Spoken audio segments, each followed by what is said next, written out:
Алматыға келгелі, орыстың күймей піскен бөлкесін талғажау етіп, құрсақ қуандырып келеміз. Жарықтықты үссең үгітілет, бір-екі күн сақтасаң, тастай қатып, таңдайыңа салсаң, тас жұтқандай тамағыңды жыртады. Алдына апарып тастай салатын мал сұлың болмаған соң, амалсыз нанның қоқымында, қатқанында қоржынға салып, қоқысқа апарасың. Аздап төбе құйқан шым еткендей болғанмен, бәрібір ол сонда қалады.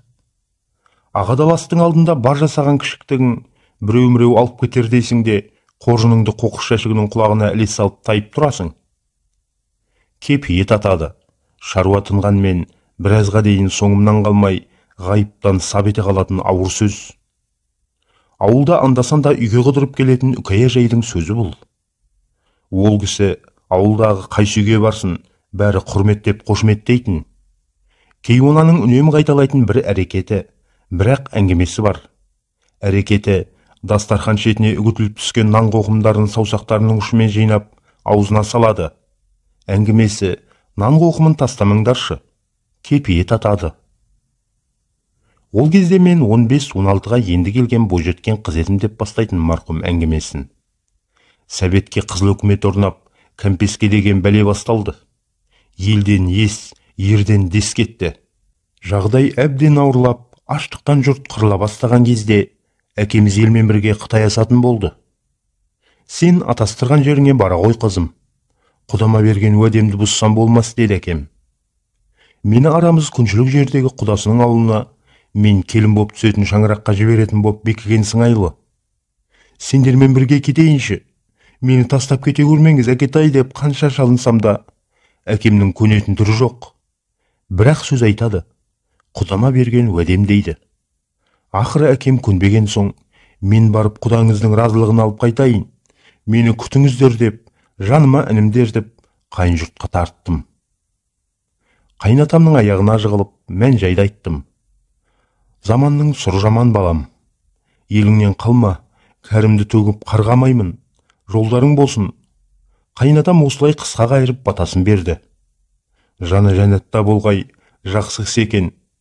Біз ауылға жеткенде, бәрі буынып түйініп дайын отырыпты.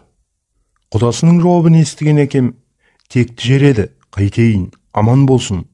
Таң сәріде қозғаламыз, тынығып алыңдар, деді інім екеумізге. Таң ата үріккен ел, жаяу жалпы атақонысты тастап, арғы бетті бет қалды. Сүттей ұйып отырған бір рулы елдің мұнан бұрында аштықтан өлгені өліп, тентірейтіне тентіреп кеткен. Айналасы 50 шақты түтін, шілдің боғындай шашырап, әзер ілбіп келеміз. Осы таудан ассақ Қытай жеріне жетеміз деген сөз шыққанда, аштықтан бұралған халық әбден титықтап, ажал алқымдай бастады.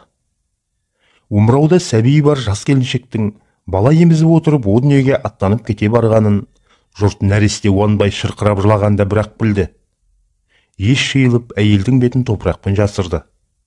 Шырқыраған сәбиді қайтыс болған келіншектің ата-енесі 1-2 күн бойы көтеріп жүрді. Келесі күні оның да сілесі қатып, денесі мұздай бастады. Тап сол уақытта шұбырып келе жатқандарды адам дегеннен гөрі жыртқыш аң деген әлдеқайда әділетті баға болар еді. Нұры сөнген жанарларға қадалып қарауға дәтің жетпейді. Өте қорқынышты. Бәрінің көзі шал мен кемпірдің қолындағы сәбиде. Отырып демалдық.